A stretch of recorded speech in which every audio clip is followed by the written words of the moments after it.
Good afternoon sir, कैसे हैं? बस ठीक, आप लोग कैसे हैं? सर सब ठीक है sir, thank you very much sir. Hello, sir. Yeah, hi, good afternoon. Good afternoon, sir. Yes, we can start now. Yes, sir.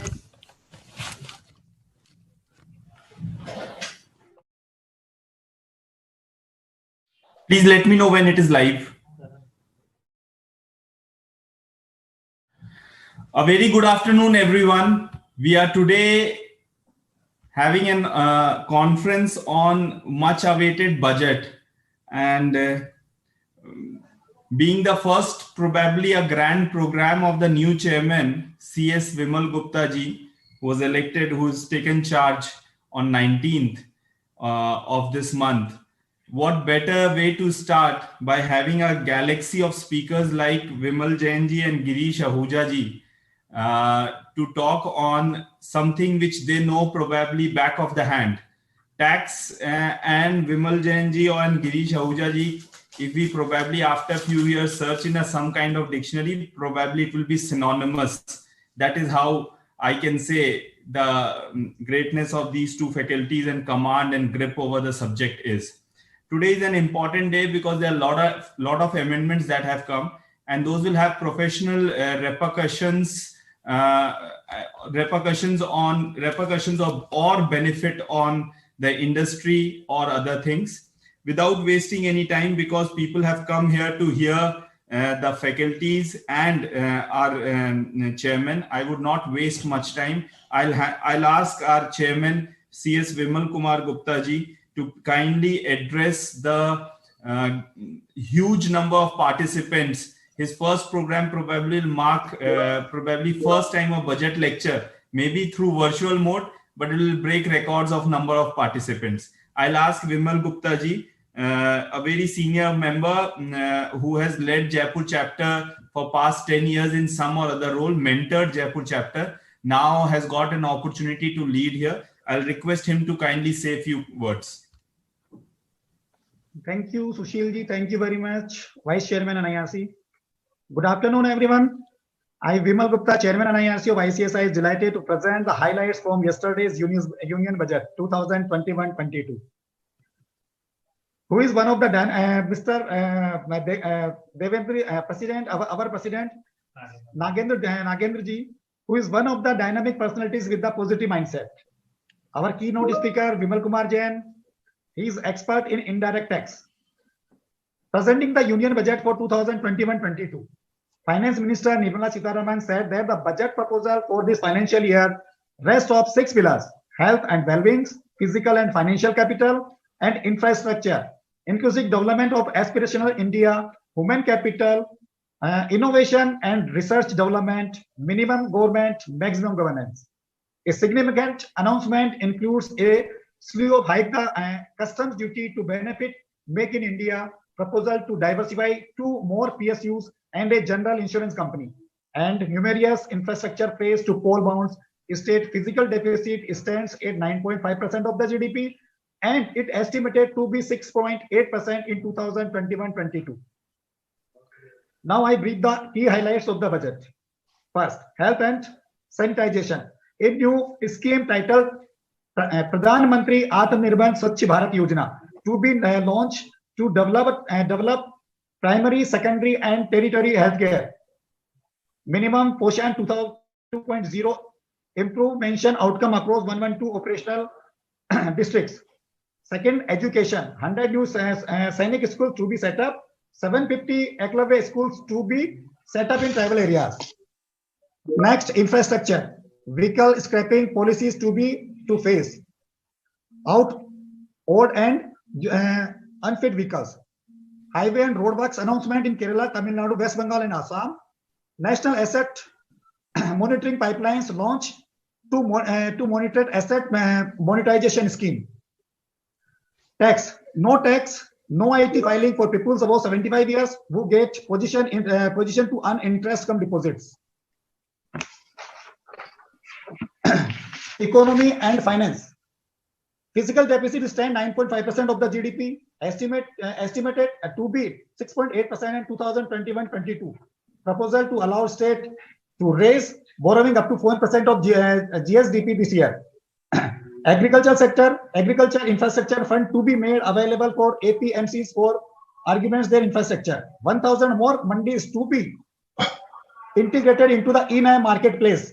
5 major finishing hubs, including Chennai, Kochi, and Pradeep, to be developed.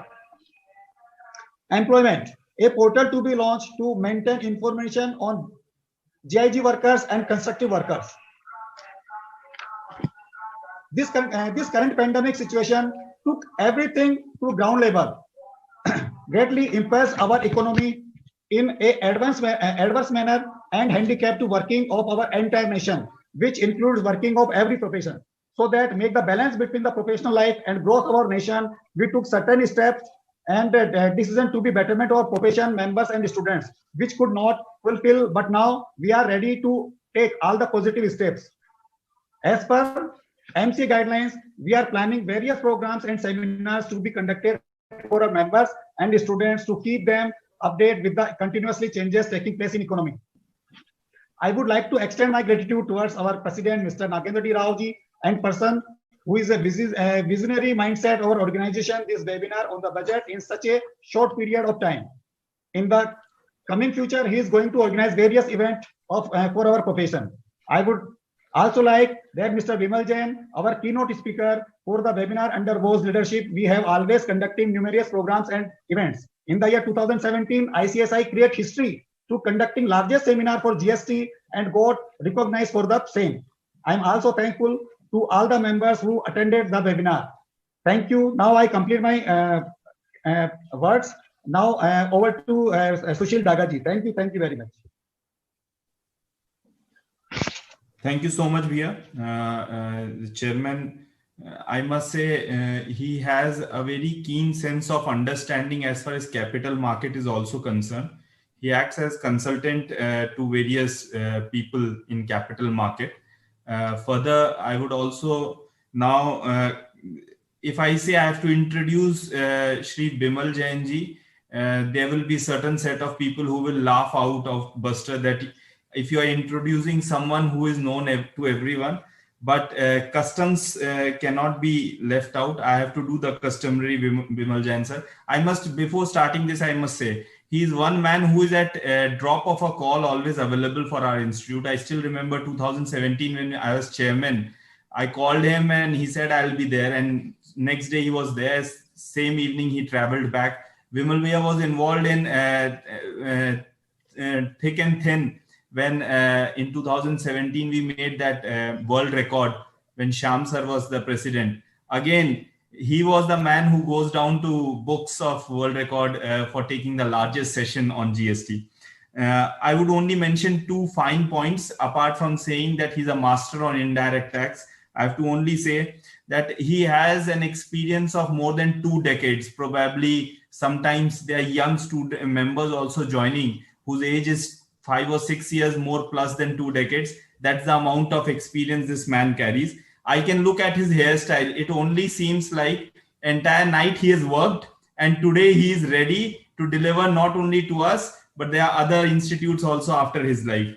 He has worked with prestigious firms like LG, Honda, Khaitan and Company, and he's right now the executive director of A to Z Tax Corp LLP, a boutique firm dealing in indirect taxes. So without wasting any further time and acting as a hurdle between you and this eminent faculty, I request sir to take charge and play the straight drives which Sachin used to play, flawless, and explain the subject. Thank you so much, sir. Thank you, Sushil, for such a lovely introduction.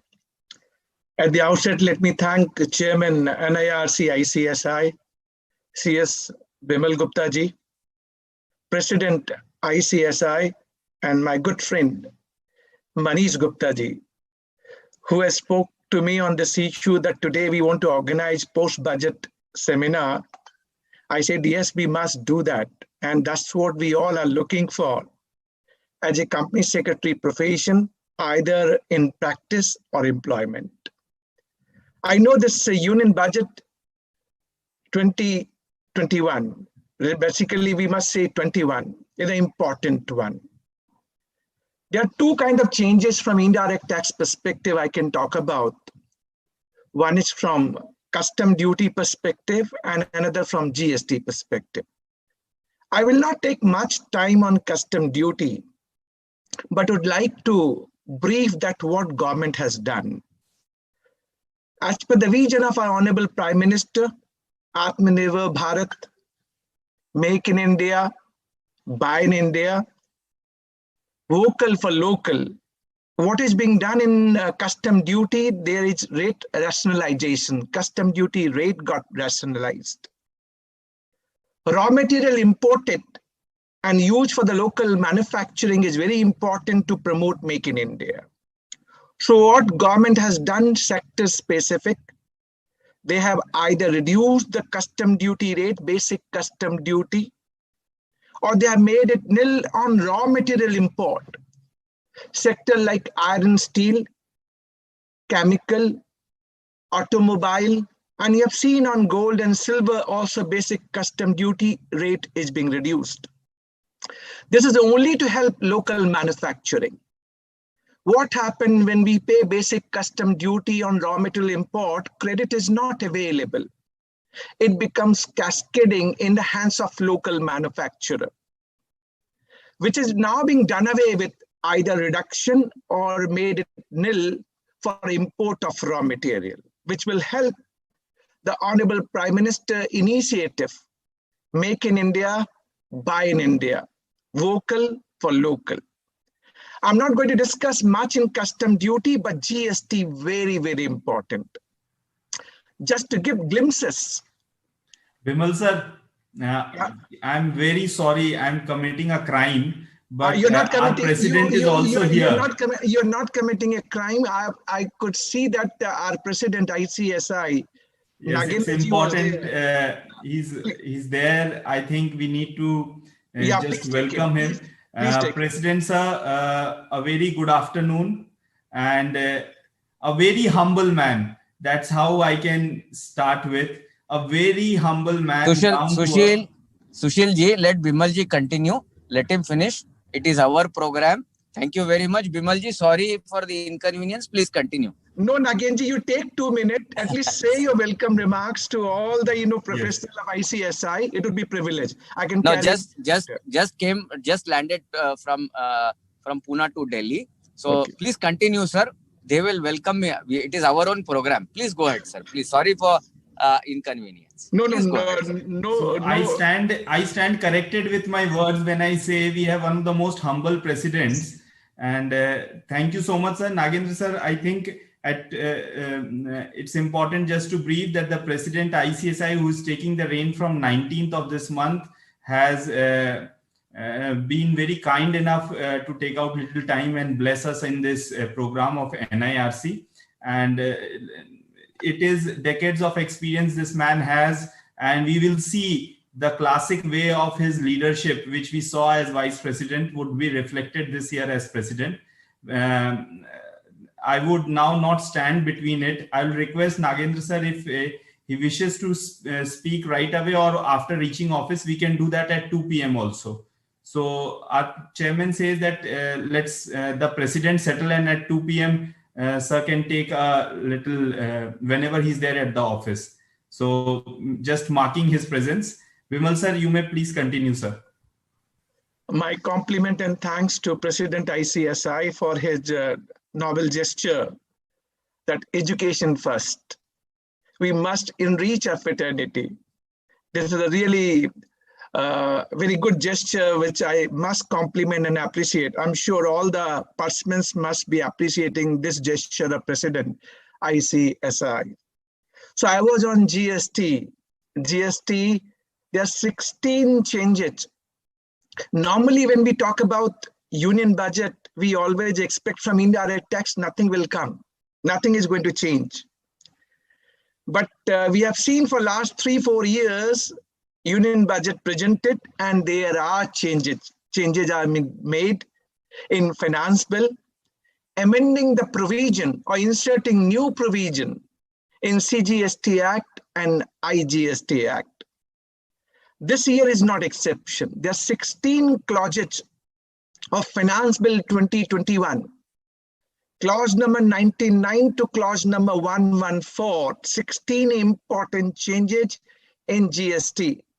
Since I'm addressing my legal and secretarial core competent CS professionals, either employed or in practice, I'm going to touch base the important point of GST, which is now being suggested in this Finance Bill 2021. And these are very, very important. I can't see the participants because there is a connectivity, means your window is different, my window is different. So I take Susil as my friend, who would be interacting with me as if he is the representative on your behalf. And he would be saying to me yes and no whether he got it or not, he understood it or not. So Susil, without mobile, you focus on these changes which I'm suggesting, and very important. My first question. We as a company secretary either under employment, so we are designated as a company secretary, or we may be director of the company. Sometimes we are a consultant to our client. We are providing GST consultancy to them. My first question, Susil, to you would be, and which I'm answering from all the audience and participation, those who are participating today. You are working for a company and your company has not paid 10 crore rupees GST liability. There's a provision called provisional attachment, whereby the GST authority can attach the property and bank account of the company for protection of government revenue. This is known and understandable. Everyone knows about it. But my question is different now.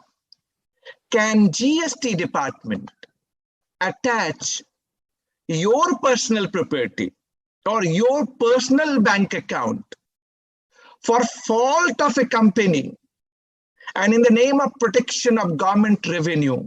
Please tell me. And you have to really apply your mind. You are only company secretary for the company if you are under employment, or you're director, maybe whole-time director or part-time director, or you may be legal consultant to the company. Tell me whether your personal property and bank account can be attached in the name of provisional attachment for the protection of government revenue. My first question, and it is important for all of us together. We all are sitting here. Please tell me yes or no. So, with the laws like ED and PMLA and how they have been formulated, I think the answer should be yes, because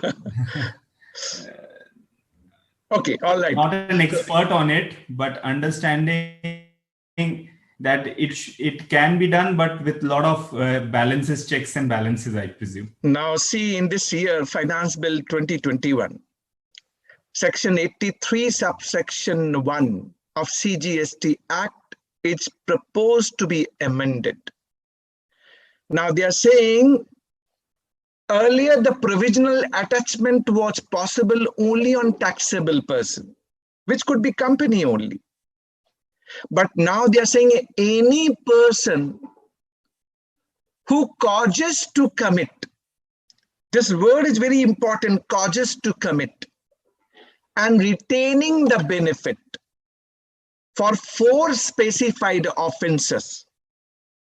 If you are a person, any person, so you can be director, you can be company secretary, you can be legal consultant, even Bimal Jain can be falling under any person. So my property and my bank account can also be provisionally attached by the GST officer if I have causes to commit, meaning thereby I have helped the taxpayer to commit the specified offenses and retaining the benefit out of it. There are 4 specified offenses. Maybe it will be helping to the participants if you can just make a note, like Susil is making a note.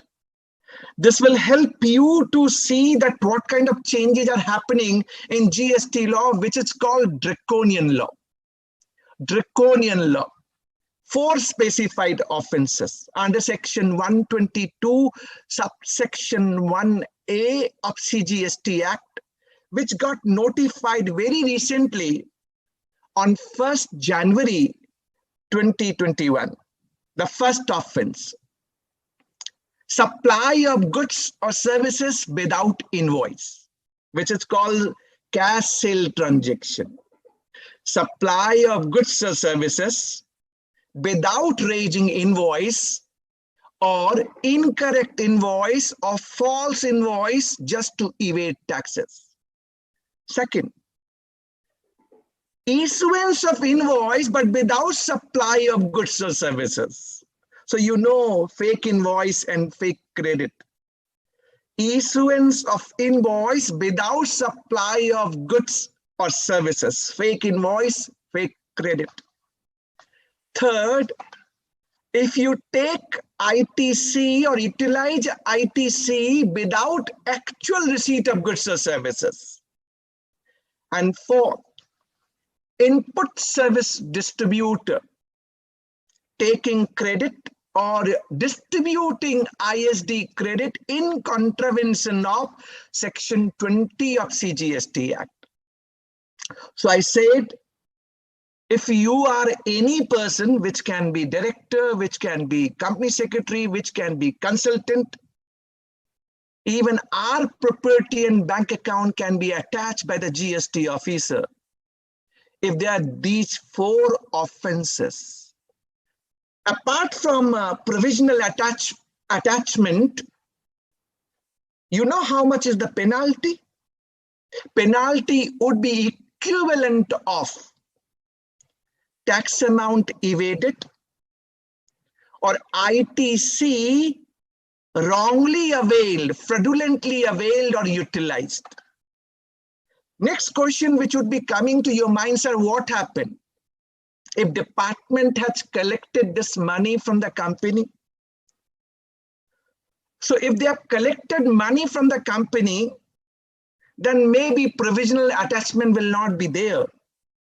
But even you are liable for the penalty, even though company has paid the penalty for specified offenses. So double penalty, penalty on company, penalty on that any person who causes to commit and retaining benefit. Please, these are important but draconian provision. The first one I thought from a legal and secretarial perspective, going to be amended from a date to be notified, the first part of it. So I hope, Sushil, am I clear with my explanation of this particular change? See, very clear, sir. Causes to commit and retain. Retaining the benefit. So that's the difference probably we will have. So that's, I'm leaving it to you. But when department comes, they never get the opportunity to prove your point, and they always allege and blame Mr. Sushil.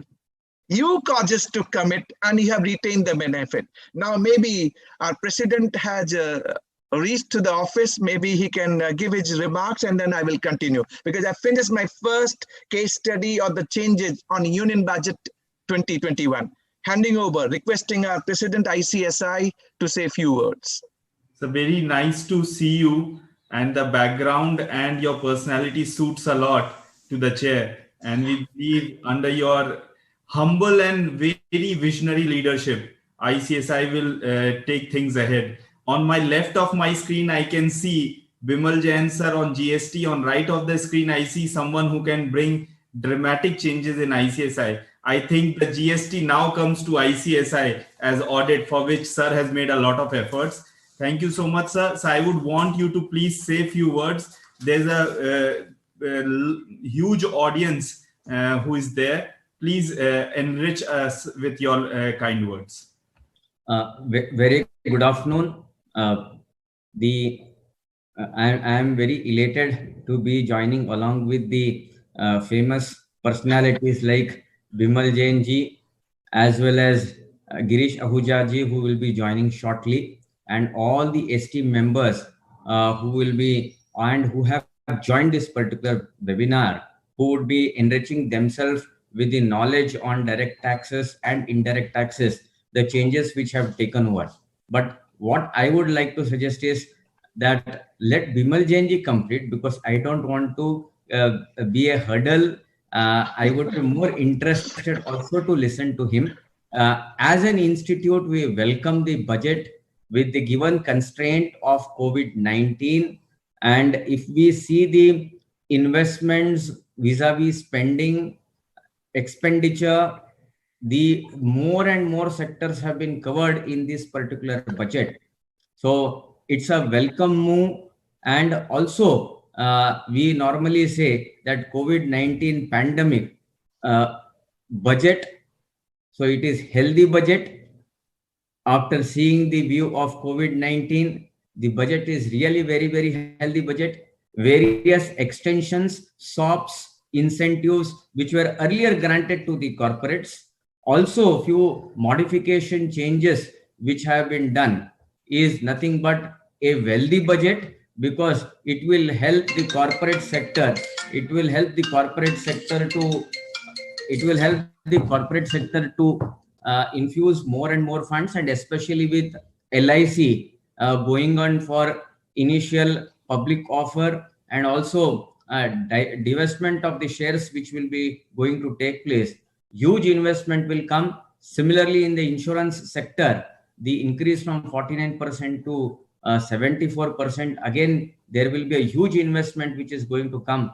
I'm sure we in the Institute of Company Secretaries of India welcome the budget which was pronounced yesterday by our Honorable Finance Minister, Madam Srimati Nirmala Sitharaman. I would talk afterwards, but I would be more interested to hear Bimal Jain, because not only as a president, but also as a professional, I would like to get myself more enriched with the knowledge what our Bimal Jain ji as well as Girish Ahuja ji says. One most important thing as a president, what I would like to say is that this particular budget is throwing more and more responsibility towards the professional, and by virtue of which, whether it is ease of doing business, whether version 3 which is coming in the by virtue of the version 3 implementation, I'm sure more and more and our professionals needs to pull up their socks, and we need to be more and more disciplined and more professional in our attitude as well as in our discharging our duties towards the company in general and nation as a in particular, so that we give our best to the society. Thank you. I will join later on, but I will be listening to Bimal ji. Thank you so much. Thank you, Sushil ji. Thank you. Let me carry on now. Second one. In the past, our institute, ICSI, has taken a lot of initiative. The GST audit, which is being given to chartered accountant and cost accountant, it should also be given to the company secretary. Look at within 4 years, there's a reverse gear by the Honorable Finance Minister in the Union Budget 21. What the provision is being made, and it is quite surprising to a lot of professionals. Under Section 35, subsection 5 of CGST Act, every registered person whose turnover crosses a specified limit, which was 2 crore, should get his books of accounts audited, and with reconciliation statement, which is under Section 44, subsection 2, GSTR 9C, should be submitted to the department. For financial year 2018-19, this 2 crore limit was increased to 5 crore. For 19-20, it is 5 crore. When registered person having turnover more than 5 crore, then only GST audit and GSTR 9C is required. Now there's an amendment, Section 35, subsection 5 going to be omitted. So no more GST audit. GST audit gone. So GSTR 9C, which was supposed to be issued by a practicing chartered accountant or cost accountant, will not be there. What kind of queries I'm getting pertaining to this provision? The first one. What happened for annual return GSTR 9, which is to be filed by every registered person other than ISD, TDS deductor, tax collection at source, casual taxable person, and non-resident taxable person. Barring these category, every registered person need to file GSTR 9, which is called annual return. This will continue with self-certification by such registered person of reconciliation statement of supplies mentioned in GST return with value coming in audited annual financial statement. So takeaway would be there will not be GST audit, no GSTR 9C required, only GSTR 9, which is annual return with self-certification of reconciliation statement. Now, the question which is there in the market and lot many professionals are asking me, so what happened for 1920? Due date is 28th February 21, where the GST audit is required for 1920. For your information, this is the amendment and this omission of 35 subsection 5 in Finance Bill 2021. It is going to be notified. So 1920, last date is 28th February 21 will continue. And this is a prospective, it is not retrospective. This omission which is going to happen prospective, unless otherwise stated as retrospective. So 1920 will continue with a similar provision, but once this Finance Bill 2021 gets notified, this GST audit will not be there. Then the next question which I'm getting from the market, what happened for the professional opportunities, revenue, remuneration? My answer to all of you would be, even the self-certification reconciliation statement. We all professional now, company secretary come at par with the chartered accountant and cost accountant. For doing the reconciliation statement, you would be requiring professional services. So if you're having GST knowledge, then you would be helping your company where you are working. You would be helping yourself when you're in practice and you're filing your GST return. And you would be helping to your client when you are in practice and providing services to the client for preparation of reconciliation statement. Value of supplies as declared in GSTR 1 should match with the audited annual financial statement. Now, question, there would be a lot of queries pertaining to this point, that I'm a company, I'm having 4 GST registration in 4 different states, but I'm consolidating my audited annual financial statement at HO level, corporate level. How I would be getting the data audited annual financial statement is similar, like trial balance of that respective branch need to be audited and signed by the statutory auditor. That would be considered audited annual financial statement. So second point of important change in GST, I have communicated. Coming to the third one, and very interesting one. And let me start with the query so that you can understand. You have seen the club and association. Club and association gives the services to its member. And the question is principle of mutuality. Club and member can be considered as a separate person, first point. If they are separate person, then only the question will come that there's supply happening from club or association to its member or constituents.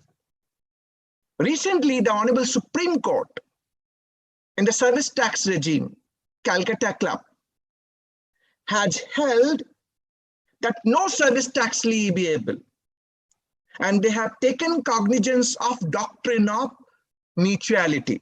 You cannot say, because none can provide service to self. I cannot provide services to myself. And club association and its members are part and parcel of one entity, and there's no two separate person. Now, retrospective change in GST law. See, GST law came in July 1, 2017, and we all are struggling with. Within last 4 years, we have seen the kind of changes we have seen in GST law. What we read yesterday may not exist today, and what we are reading today may not exist tomorrow. And these are the challenges happening. Section 7, subsection 1, subclause AA. This is going to be inserted in the supply provision. And it says there would be levy of tax on activities or transaction amounting to supply of goods or services or both by club, by any person other than individual to its member and constituents, meaning thereby now they wanted to levy GST on this transaction and created the provision within the supply definition. And they want to done away the Supreme Court judgment, Calcutta Club, and that too retrospectively. And I just would like to highlight that Maharashtra Appellate Advanced Authority, ruling authority, in the case of Rotary and Lions Club, they have relied on Supreme Court judgment and say GST not leviable when provision of service by club or association to its member. We got contrary advanced ruling from Appellate Authority from West Bengal. But now this section 7, subsection 1, subclause AA, retrospectively going to be included, inserted. Question coming in, what happened if you have not paid the GST for last 4 years on this transaction? You have relied on Calcutta Club judgment, Maharashtra Appellate Advanced Ruling Authority. Second, why such retrospective amendment which is unsettling the subtle jurisprudence? We need to really understand these are not giving symptoms of good and simple tax. And any retrospective change which is resulting into levy of tax always create litigation and fuss. To implement this provision, what government has done, this para 7 in Schedule 2. Schedule 2 is being used only for determining classification. A transaction can either be supply of goods or supply of services. Schedule 2 purpose is only limited and restricted. A transaction can either be supply of goods or supply of services. But it is going to be supply only when it is satisfying all the 4 corners of section 7, subsection 1, A of CGST Act. Now, in a given situation, what they have done, paragraph 7, which was talking about services by unincorporated body of individual and association of person to its member. Now they have deleted this particular para and they wanted to make it clear. Now this is going to be service, supply of service, and GST leviable. So from my side, if at all we have to propose amendment, we have to give post-budget recommendation to the government. Our submission would be, okay, you wanted to levy GST on this transaction, then do one thing, make it prospective. You can't do retrospective because lot many tax person has taken a call and decided the principle of mutuality, doctrine of mutuality, no supply, they are not separate person, no GST leviable. Now, after 4 years, you come back and say retrospectively applicable, and that too done away with the Supreme Court judgment. So, to my mind, this would be post-budget recommendation to the CBIC for this Finance Bill 2021. Coming to the fourth change. In GST, there are two pillars. One is outward supply and one is input tax credit. If I'm a registered person, I have two hands. One is to declare my outward supply and pay GST. And one is whatever I'm purchasing, which is called inward supply, and paying GST to the vendor, I must avail input tax credit. There's one more provision, section 16, subsection 2. Subclause AA going to be inserted. And what is this subclause AA? Very interesting. And just try to understand. Being company secretary, you are signing a statutory audit report. Am I right? And you are legal consultant also, or you may be GST consultant also. If company who is availing ITC and not following the provision of section 16, subsection 2, what do you think? What are the repercussions on you? Company may liable, their GST number may be liable for the cancellation if you have contravened the provision. But let's listen this provision, then you will look at what kind of provision are being made, which is going contradictory to each other's. The 4 conditions need to be satisfied for availing ITC, which you must know as well.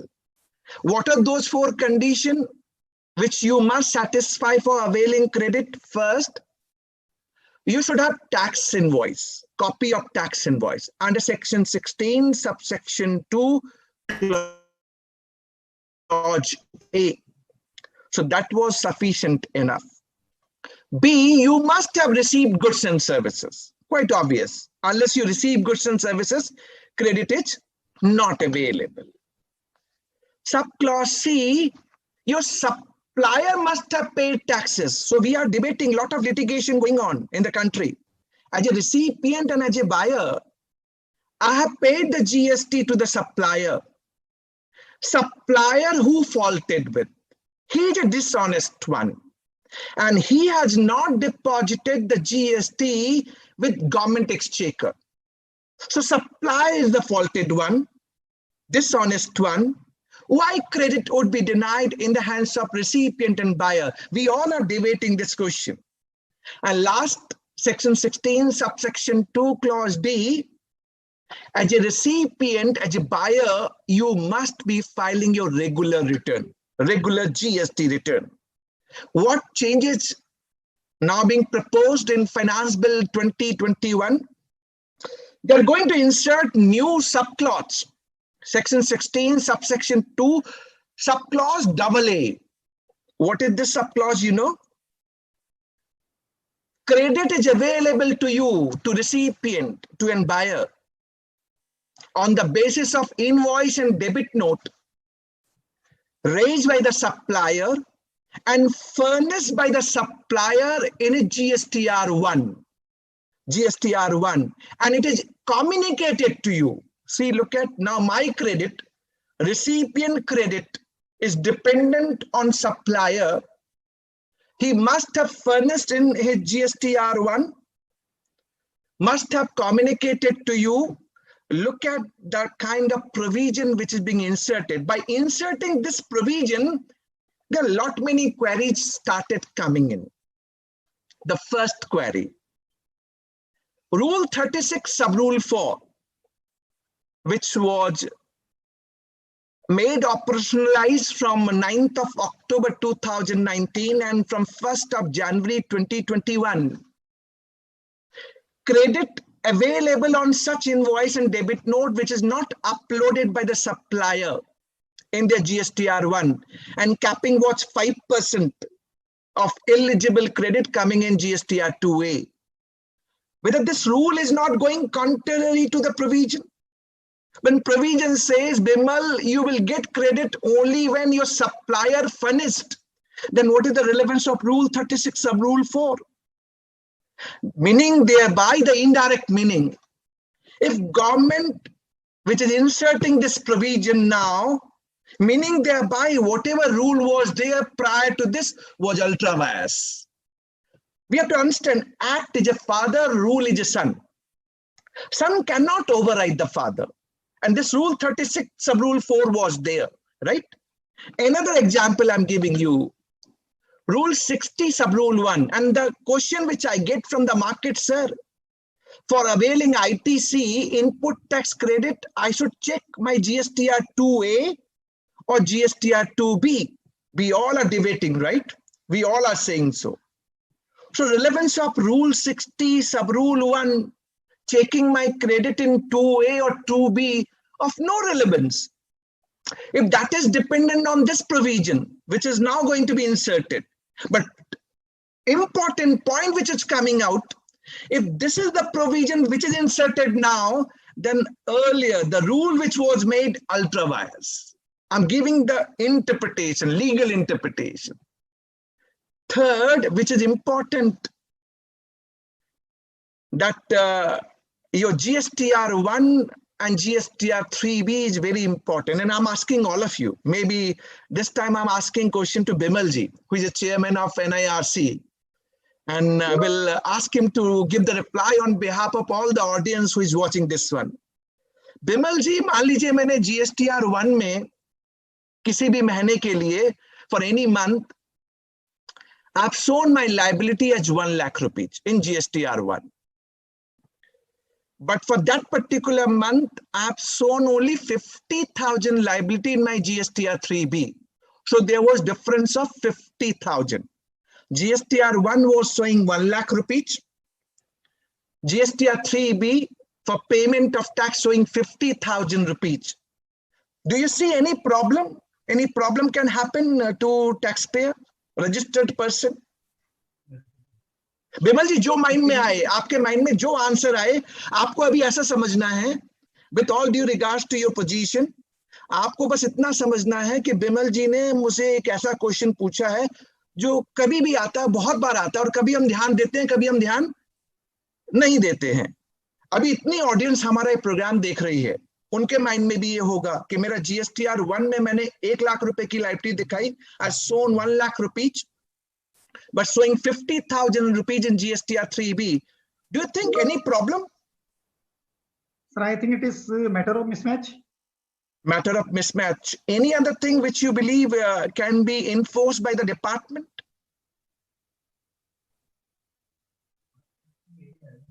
Sir, mismatch, I think department may be. Chaliye, let me answer you. Let me help you out. Through you, I'm helping all the audience. My dear participants, you must wake up now. It is very, very important. Let me tell you. If you saw such kind of differences, 1 lakh rupees in GSTR1 and 50,000 rupees in GSTR3B, what government intention is, they have inserted one explanation under section 75 subsection 12 and saying this would be considered as a self-assessment tax.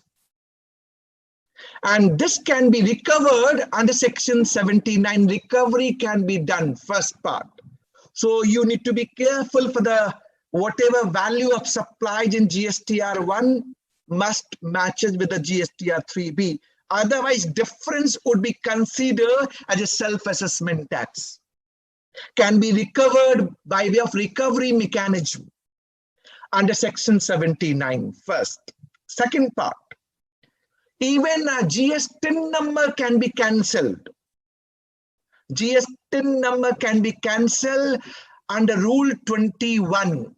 They have specifically said if there's a difference between GSTR1 and 3B, for any one or more period, department can initiate cancellation of registration.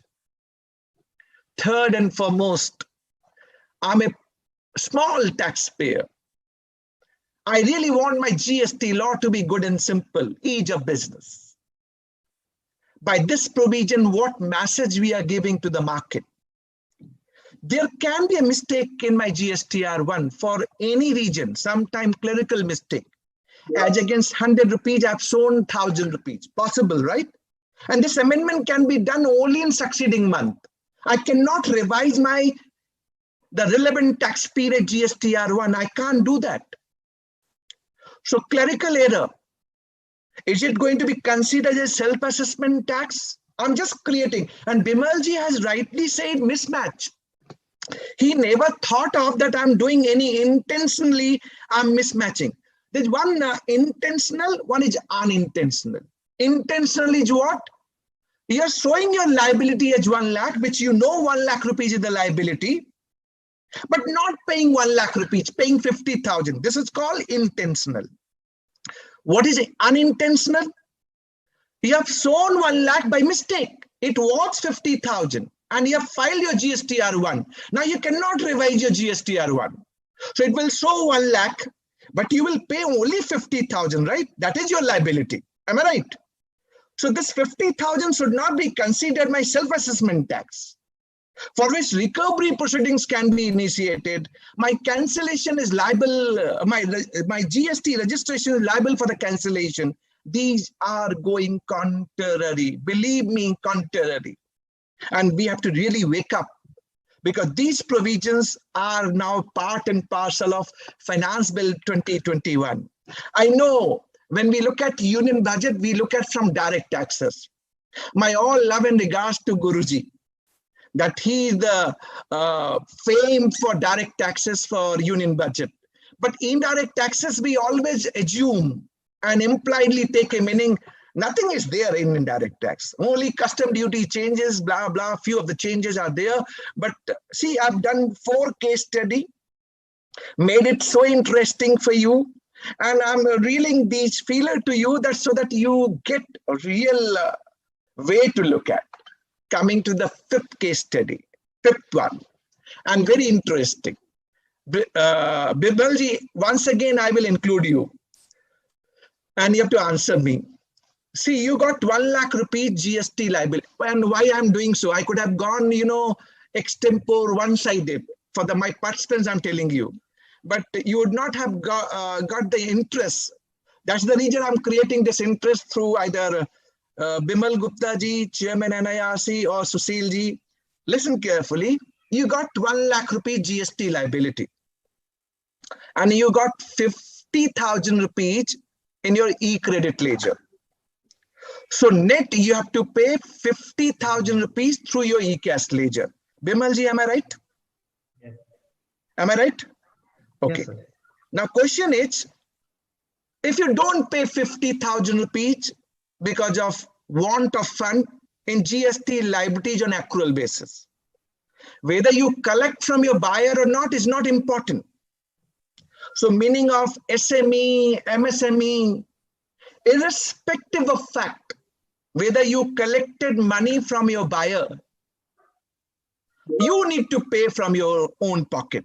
If you don't pay the liability, then you're liable for interest. And what is the rate of interest?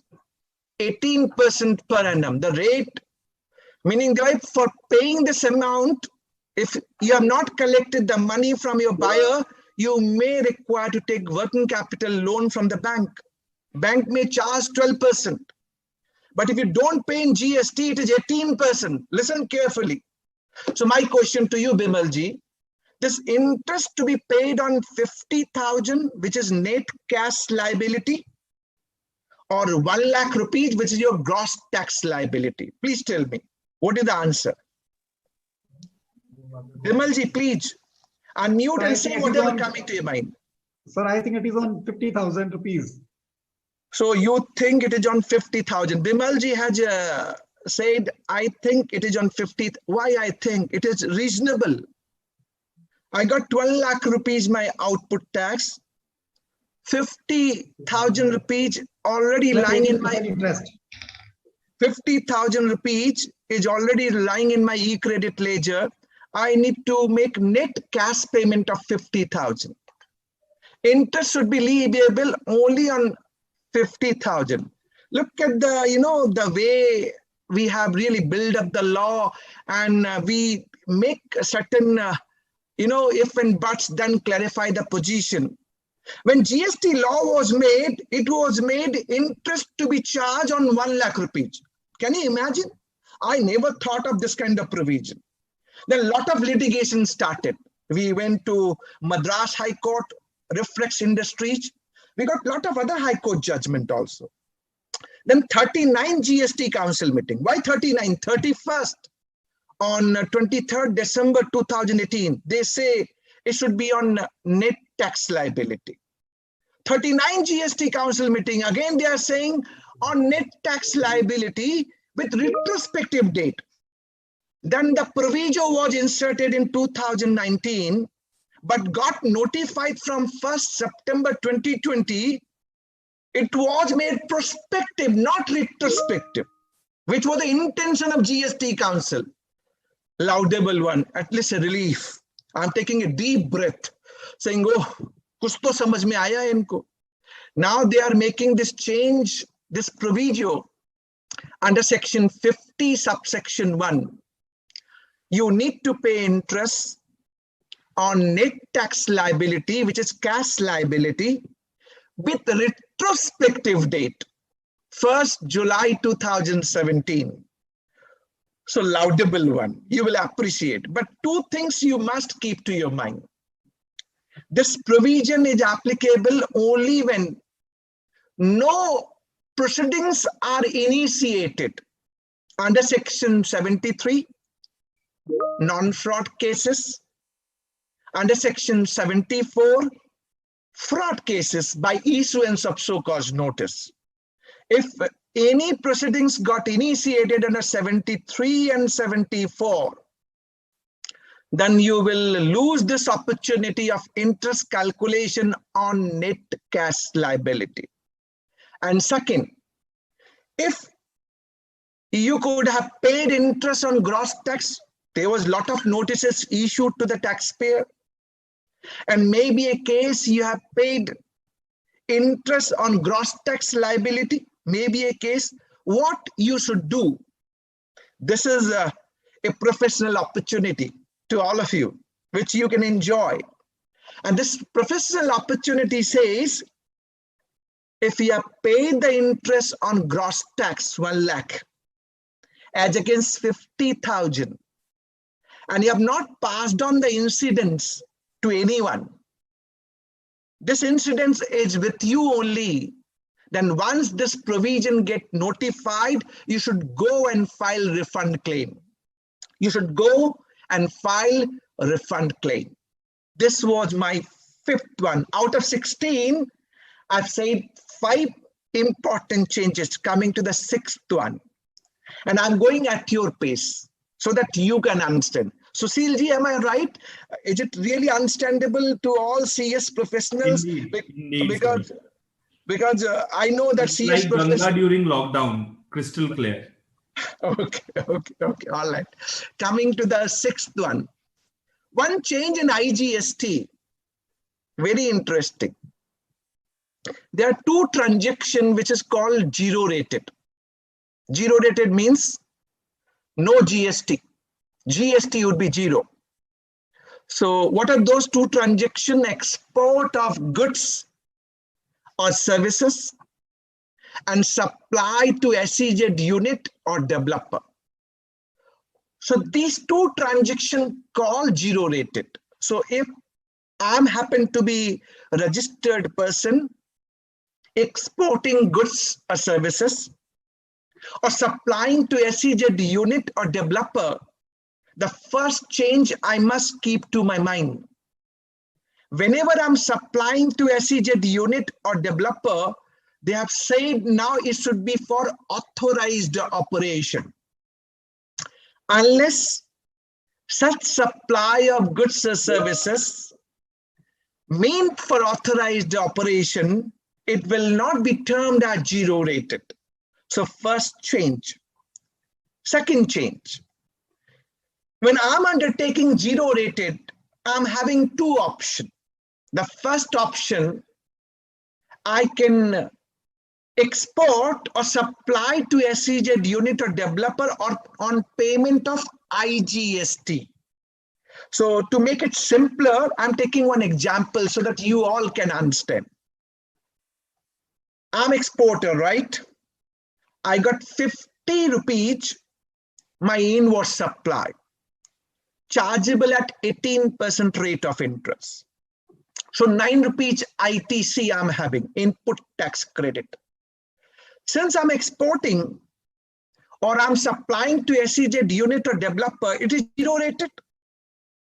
So I'm having two options.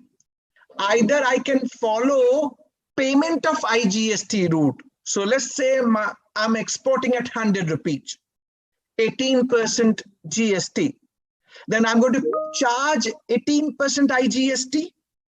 For making payment of 18%, 18 rupees, I will use my 9 rupees credit.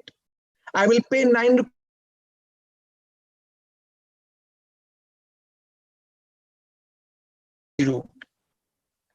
Another one, I should not go with the payment of IGST.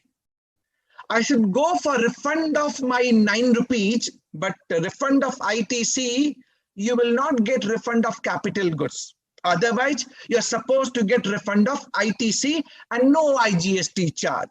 Change in the law. What is change in the law? Now, payment of IGST route, Susil, payment of IGST route now going to be restricted only to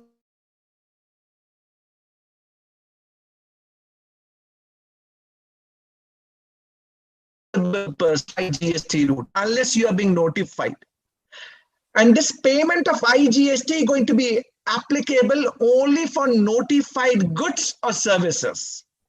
So this payment of IGST route, they are restricting and they are making it applicable only for the notified class of persons, notified goods or notified services. Second change.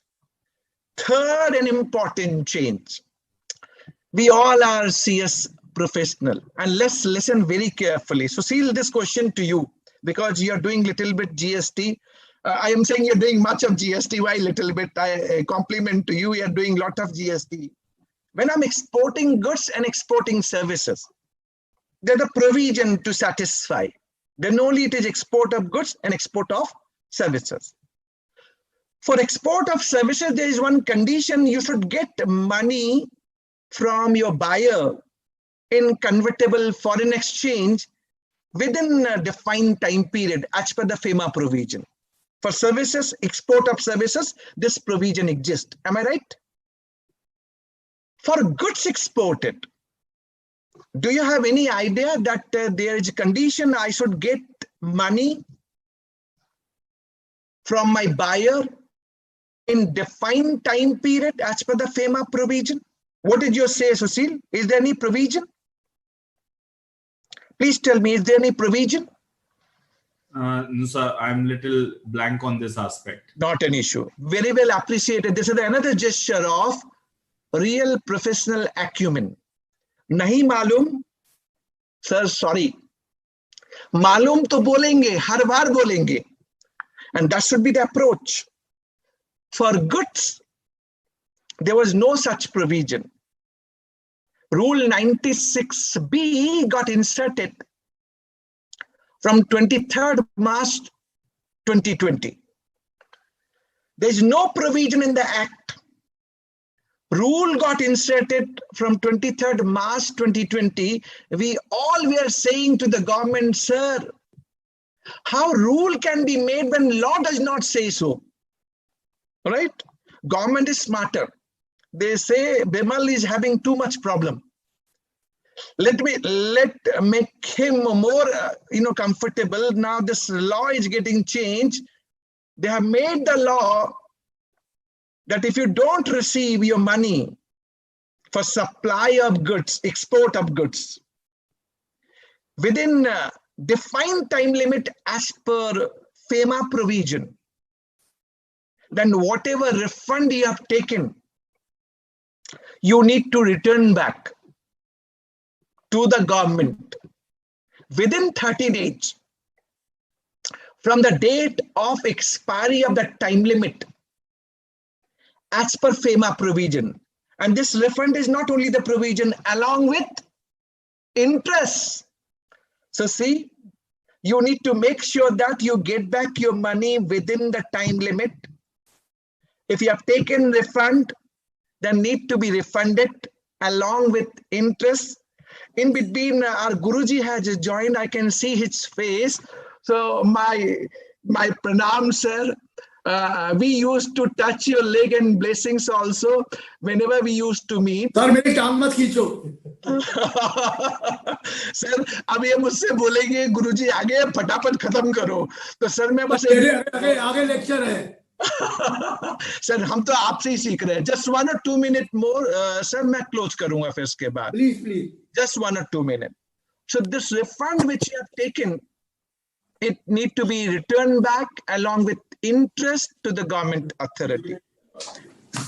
Since Guruji had joined and we all want to listen him on direct taxes, I have taken 6 case study out of 16 case study. So I have dealt with all 6 case studies. My first and foremost to all the participants, those who are having my number, those who knows me, I'm sure you must have gained the proper changes which is being made in Finance Bill 2021. I'm sure आपको मजा आया होगा. You must have liked today's deliberation in terms of Union Budget 2021. Maybe other changes which we could not cover today, maybe we can plan next time. Chairman NIRC is also sitting.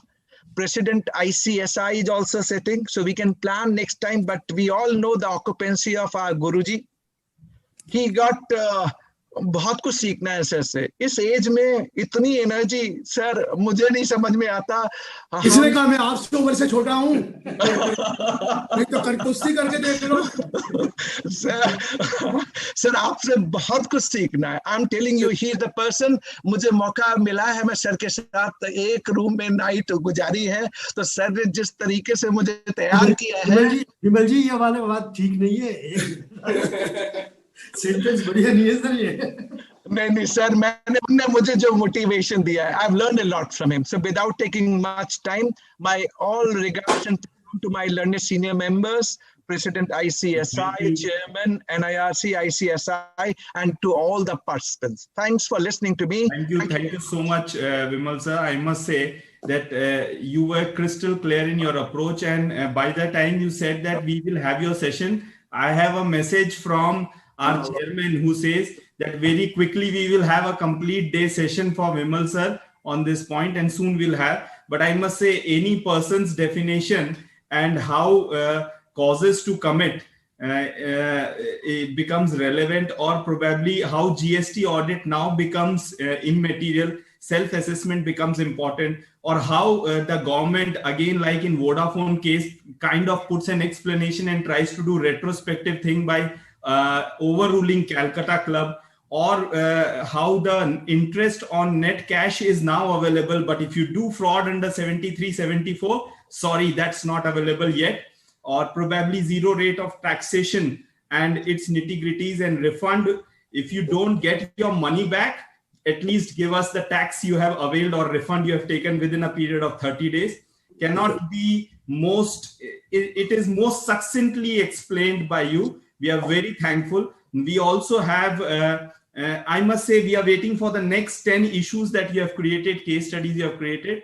It is very difficult for anyone to arrange a workshop in a webinar. Probably your deliberation, I must not say it's a deliberation, it is a kind of workshop. You have taken us through GST and its law.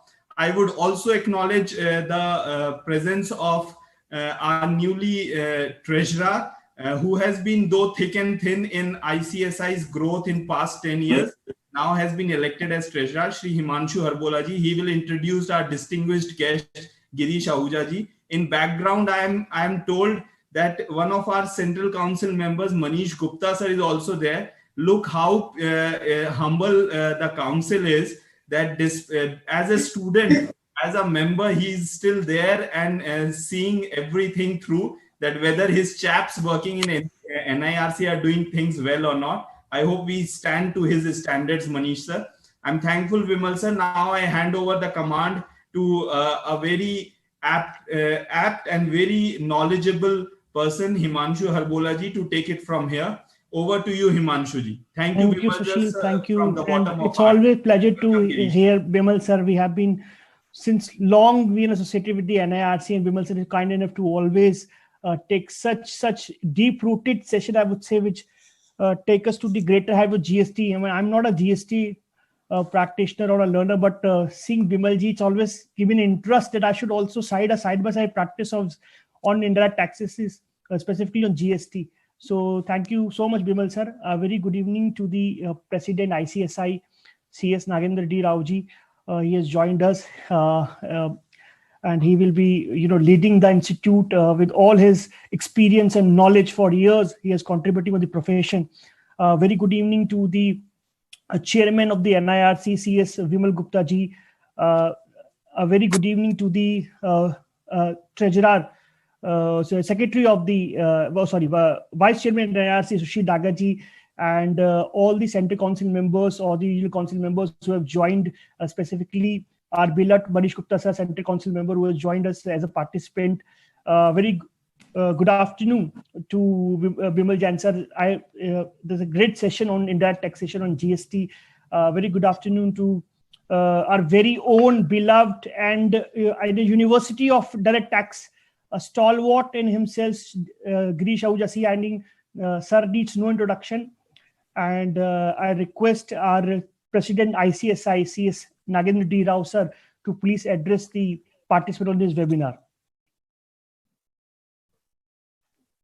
Very good afternoon, esteemed members, Dr. Girish Ahuja ji, as well as Bimal Jain ji, and all the members of NIRC and throughout the country who are watching. At the outset, it gives me immense pleasure that NIRC jointly with headquarters is organizing this unique webinar, spreading knowledge about GST, about income tax, as well as the indirect tax, direct tax, which is very close to each and every one of the professionals' heart. Because at the end of the day, we are the key managerial personnel.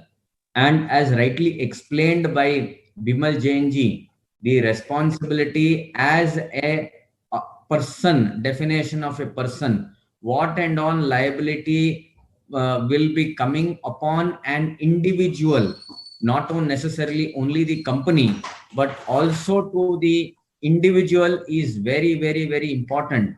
And I'm sure that many more programs, many more webinars are going to be conducted so that our members also hone their skill in addition to the knowledge what they possess under the Company Act, by virtue of which they can discharge their duties as a rightful key managerial personnel. Second thing is, whether it is blessing in disguise, though my other professional brethren may feel that GST audit would have been removed, but at the same time, let us understand one thing, that in this aspect, two things have come. A, that corporates will always be depending upon the professional to do the reconciliation of the documents in GST. So therefore, though GST audit would have gone, reliance on professional would be more and more, and it will always continue.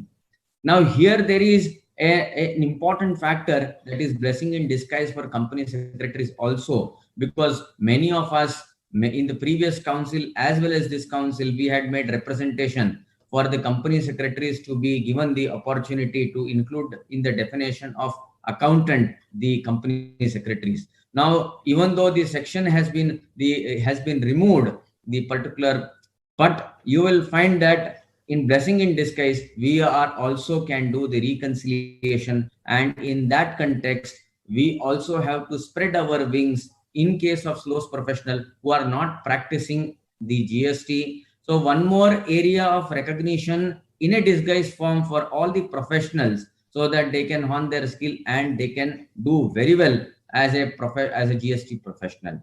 There are many changes which have taken place in terms of the announcement of the finance budget 21. You would find that so far as the Companies Act is concerned, you will find various NCLT, NCLAT is already been set up in Chennai. So one more area of practice. So all those members who are from my professional brothers and sisters who are from the southern state, you would find it would be more easier for them to appear to attend the court hearings in NCLAT in Chennai. And all the professional brothers and sisters of company secretaries would make the best use of the platform which has been provided by the Government of India. Similarly, new e-courts mechanism is going to start. That is also going to help us, and various other forums. Since renowned guests being present, I would not like to take more, because there are plenty of opportunities are there for me to all my professional brothers and sisters, and know that we as a professional value for time. Over to Dr. Girish Ahuja ji. Good afternoon to everyone. No introduction required. Please don't take time there. The newly elected president of the Institute of Chartered Accountants of India, Institute of Company Secretaries of India. Originally, I was also the government nominee of the Institute of Company Secretaries of India, Nagendra D. Rao ji. I wished him the other day when he threw party at the time of Ashish Garg, when he was leaving the Bimal Gupta ji, the chairman of the Northern India Regional Council, my fellow speaker, and of course, a very dear friend of mine, Mr. Vimal Jain ji. नाम काफी रोशन कर रहे हैं वो भी अपना, तो करेंगे, लेकिन मैं जागे से कह दिया, मुझे उम्र के बारे में मत कहा करो, बाकी जो मर्जी कह दिया करो. चलिए. Then Sushil Daga ji, the Sushil Daga ji is also the organization. The Harish Gupta ji, actually Harish Gupta contacted me, and he is at the scene, back of the scene.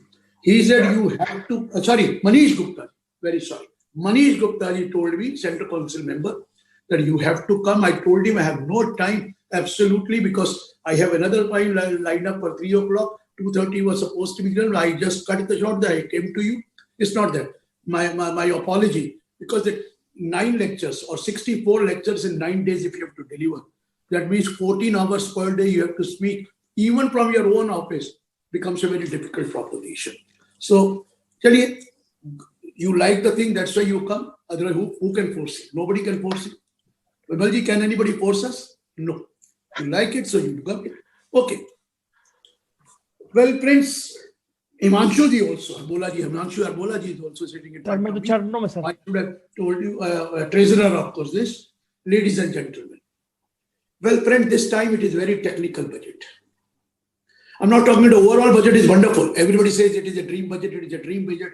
When everyone is saying, even stock exchange is saying that it is a very good budget because stock exchange has gone up. I don't know what the position today. Yesterday, of course, it jumped like anything.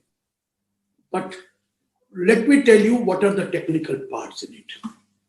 Earlier, goodwill of a business or a profession, when you acquire, it was treated as asset on which depreciation was allowed. Goodwill of a business or profession. Sometimes you used to transfer, you used to do some sale, and then you created a goodwill. You used to say, I have purchased goodwill, and since you have purchased goodwill, I should be allowed depreciation. In securities, Supreme Court judgment is there that it is a depreciable asset, and if you have purchased, suppose I have bought some hotel, along with that hotel I have paid some amount for goodwill. He says that whatever extra amount I have paid for goodwill should be subject to depreciation as per intangible asset. But specifically it was not mentioned. Now they have said goodwill of a business or profession will not be treated as a depreciable asset. Meaning thereby, you will not be allowed any depreciation on that goodwill of business or profession. Wait a minute. Then what will it be? It will be treated as capital asset. And when you transfer this capital asset, there will be capital gain. May I request few of you to have their screen on. I cannot talk to the walls. I have to see the faces and then only I can talk. So Vimal is in front of me, but the others have gone. At least 2-3 persons should be in front of the screen. They should video. They make it take it video on. Don't go for off video. I will not be able to know whether you are understanding or not. Now, please note, Vimalji, please note, goodwill of a business is a capital asset. If you sell that capital asset, there is a capital gain. Wait a minute. Goodwill, self-generated, goodwill you have purchased. If it is self-generated, the cost of that goodwill is zero. Zero, nil. And there is no improvement of that cost of goodwill.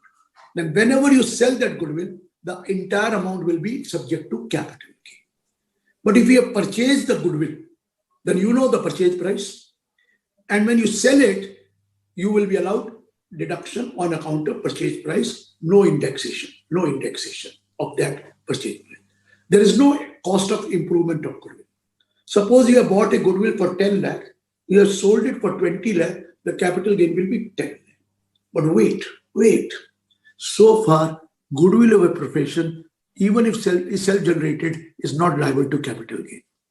So if I sell my goodwill of a profession and I get about, let's say 1 crore, मैं अपनी ज़्यादा बोलूँगा ना 1 crore, 10 lakh थोड़ी बोलूँगा, मैं तो 10 crore भी बोल सकता, चलो 1 crore ही बोल दिया, तो वो करोड़ रुपया मेरे को टैक्स नहीं लगेगा, because they have said goodwill of a business, if it is self-generated, is liable to capital gain, or goodwill of a business if purchased is liable to capital gain. Still today, goodwill of a profession is not covered in that definition. Clear, sir? But now, if it is goodwill of a business, you will not be allowed depreciation. But if you have been allowed depreciation in the past, your purchase price minus the depreciation so far allowed will be treated as your cost. Suppose you bought the goodwill for 20 lakh. You have already taken benefit of depreciation to the extent of 6 lakh. So purchase price will not be 20 lakh, 20 minus 6 lakh, 14 lakh. And now whenever you sell that goodwill, the capital will be calculated on the basis of cost to be taken as 14 lakh instead of 20. Clear, sir? Clear?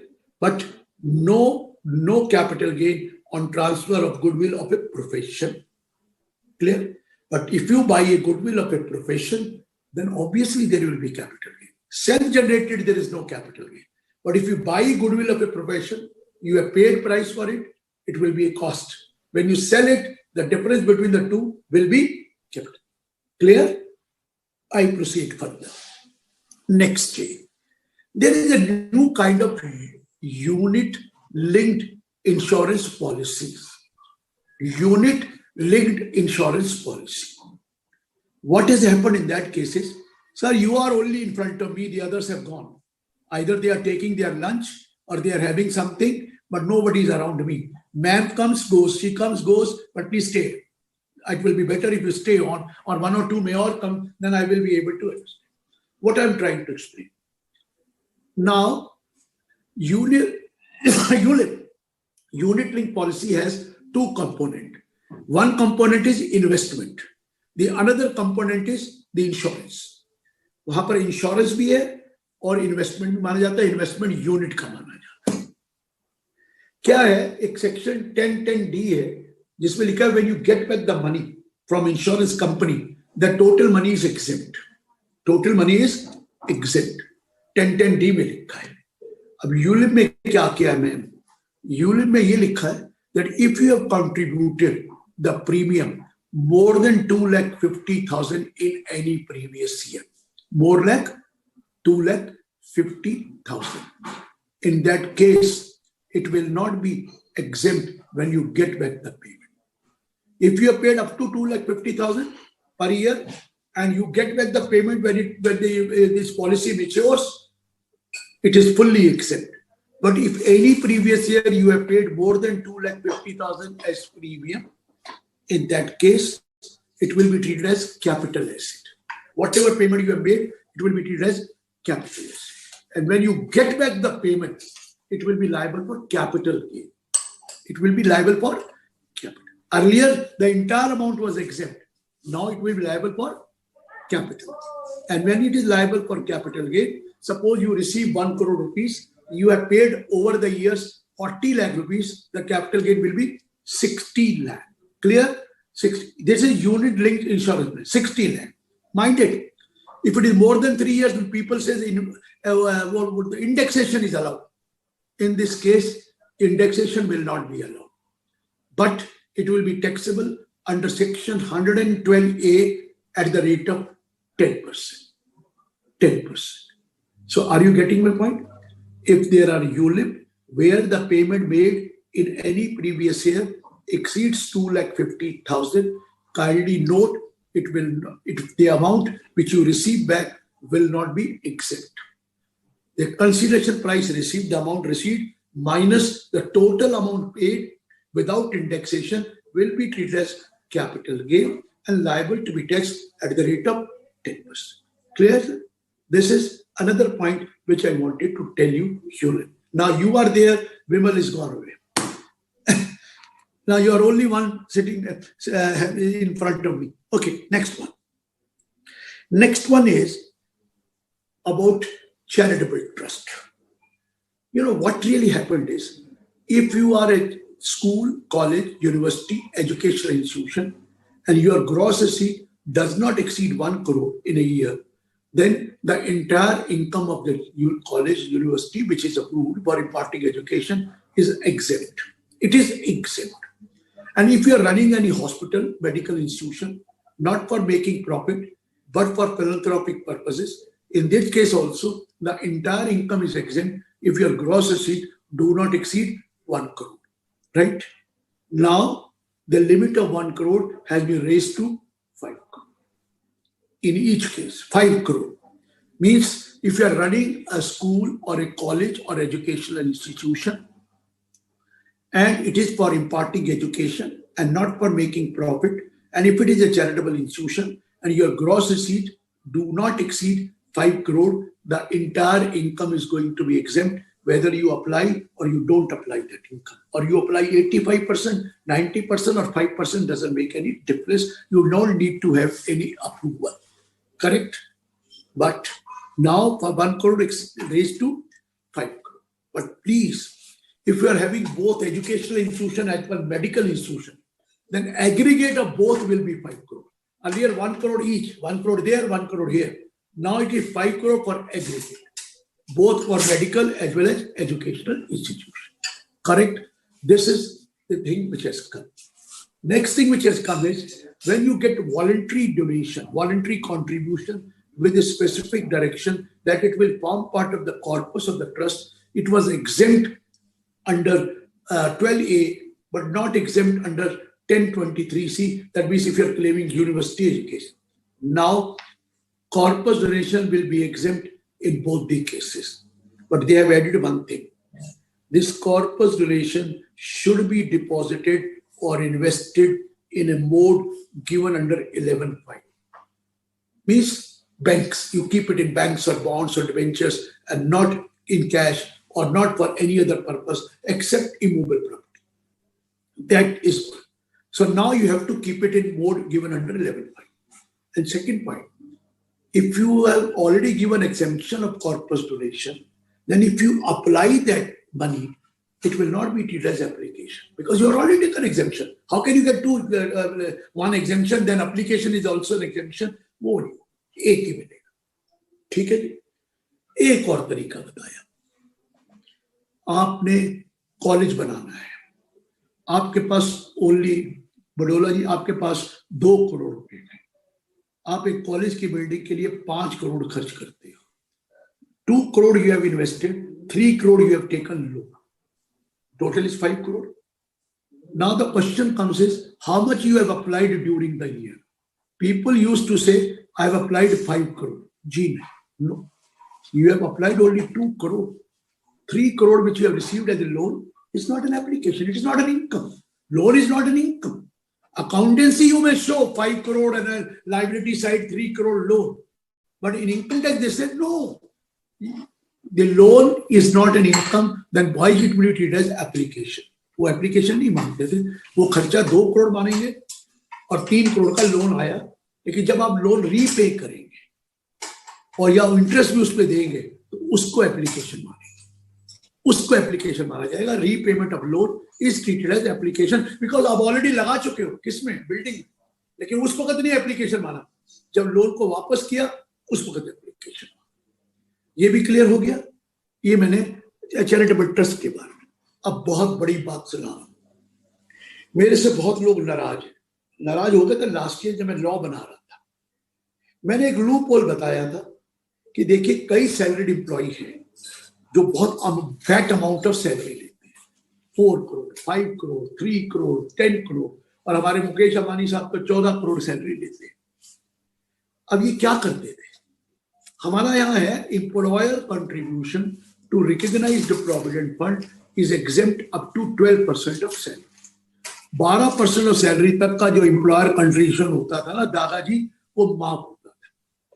तो होता क्या था, आपकी salary 5 crore रुपए है दादाजी, 5 करोड़, 12% कितना हुआ, 60 लाख। एम आई राइट? साल का वो 60 लाख एम्प्लॉयर कंट्रीब्यूट करता था एम्प्लॉय के प्रोविडेंट फंड में। एम्प्लॉयर को पूरा 60 लाख का डिडक्शन मिल गया एम्प्लॉयर को, लेकिन एम्प्लॉय के हाथ में वो इनकम आई नहीं, वो तो एग्जेम्प्ट है। और उसके ऊपर इंटरेस्ट भी आता था, वो लगा रहता था इंटरेस्ट इतने सालों का। और जब पैसा वापस आता था तो वो 50-50 लाख जो हर साल कंट्रीब्यूट हुआ, 60 लाख प्लस उसके इंटरेस्ट पूरा का पूरा एग्जेम्प्ट हो रहा था। मतलब एक तरफ तो खर्चा मिल गया और दूसरी तरफ उसको इनकम मानी, और जब वापस आया 10 साल बाद तो भी इनकम नहीं।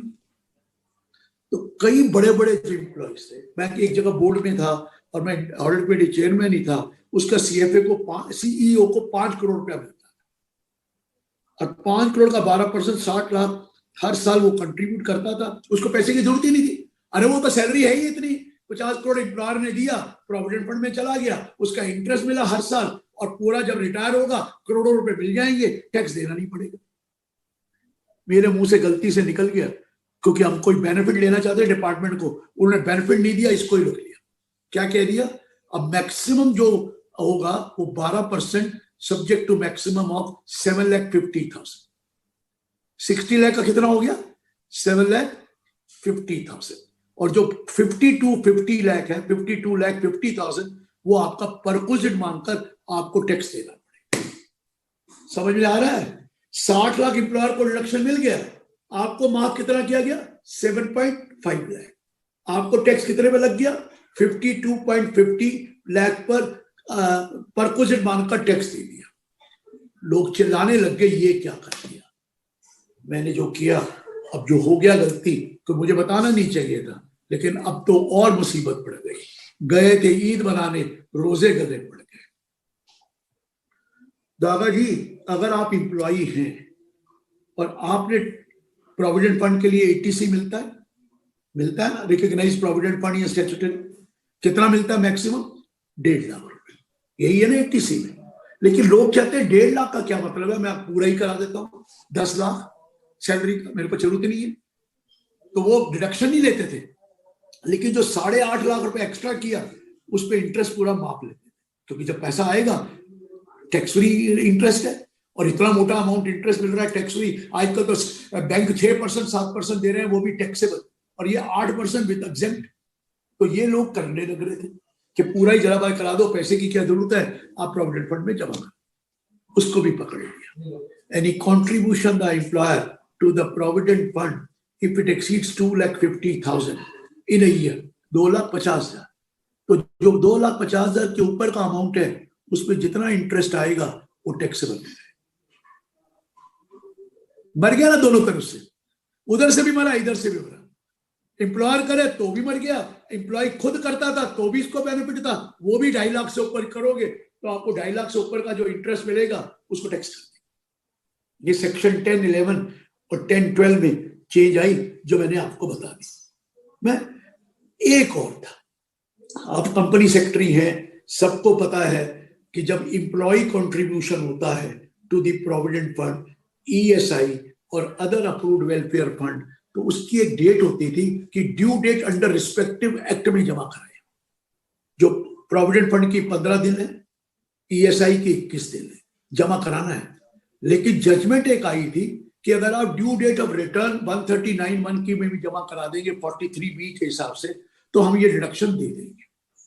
ये जजमेंट तो गलत थी, लेकिन चल रही थी 15-16 साल से, और हाई कोर्ट की लो अब एक्सप्लेनेशन डाल दी है, एक दिन भी लेट जमा कराएंगे जो रिस्पेक्टिव एक्ट की डेट है तो ये डिडक्शन आपको मिलेगी नहीं, आपकी इनकम मान लीजिए। तो आप तो कंपनी सेक्रेटरी हैं, आपको भी पता है ऑर्गेनाइजेशन में क्या क्या होता है। एक दिन भी डिले हो गया प्रोविडेंट फंड या ईएसआई का, तो सर जो एम्प्लॉय कंट्रीब्यूशन है वो आपने जो काट के रखा है वो आपकी इनकम मान ली जाएगी। क्लियर हुआ? ये भी बहुत इंपॉर्टेंट पॉइंट था, वो बता। अब आपके लिए नहीं, हमारे लिए मार पड़ गई। अब तक था 1 करोड़ के ऊपर था टैक्स ऑडिट होता था, पिछले साल 5 करोड़ कर दिया था, provided 95% receipts and payment should be in a mode other than cash। अब ये 5 करोड़ की लिमिट बढ़ाकर 10 करोड़ कर दी। इसका मतलब है कि अब टैक्स ऑडिट तो मोस्टली बड़े छोटे लोगों का तो बिल्कुल ही खत्म हो गया। जिसका टर्नओवर 10 करोड़ से नीचे है, टैक्स ऑडिट उसको कराना ही नहीं है। अगर वो प्रूव कर दे कि 95% पेमेंट डिजिटली आई है, और आती है आजकल तो, कैश में कौन डील करता है, और 95% डिजिटली हुई तो उसको ऑडिट ही नहीं कराना। गया ना काम सीए का, काफी काम चला गया। कई मुझे सीए कहने लगे सर कोई बात नहीं, हम अब क्लाइंट को बताएंगे नहीं, टैक्स ऑडिट फिर भी कर देंगे। मैं कर ले, कोई दिक्कत नहीं है, लेकिन एक चीज याद रखना, आपकी ड्यू डेट ऑफ रिटर्न 31 अक्टूबर नहीं रहेगी, जुलाई हो जाएगी, क्योंकि टैक्स ऑडिट की रिटर्न है 31 अक्टूबर। कंपनी को छोड़ दो, अदर देन कंपनी, बाकी की रिटर्न की डेट क्या है? 31 जुलाई। फंस जाएगा वो, तो इसलिए पता लग जाएगा कि ये गड़बड़ हो गई, तो मैं बताऊं कईयों को नुकसान हुआ है। अब ये और मेरा और आपका कॉमन है। आपको पता है 44 ADA सेक्शन है प्रेजेंटिव इनकम का, प्रोफेशनल का। उस प्रोफेशनल की अगर ग्रॉस रिसीट 50 लाख से नहीं ज्यादा है तो he can show his income to be 50% of gross receipt, है ना? No accounts be maintain, 50% income दिखाइए और टैक्स दे दी, है ना ऐसा? 44 ADA you are carrying on a profession mention under 44 AA। इसमें लिखा था any person who is carrying on a profession under 44 AA, any person था। अब उन्होंने कहा उसको अकाउंट्स नहीं बनाने होते, LLP को as per the law accounts maintain करना मैंडेटरी है। तो इनकम टैक्स कैसे कर सकते हैं अकाउंट्स नहीं बनाने?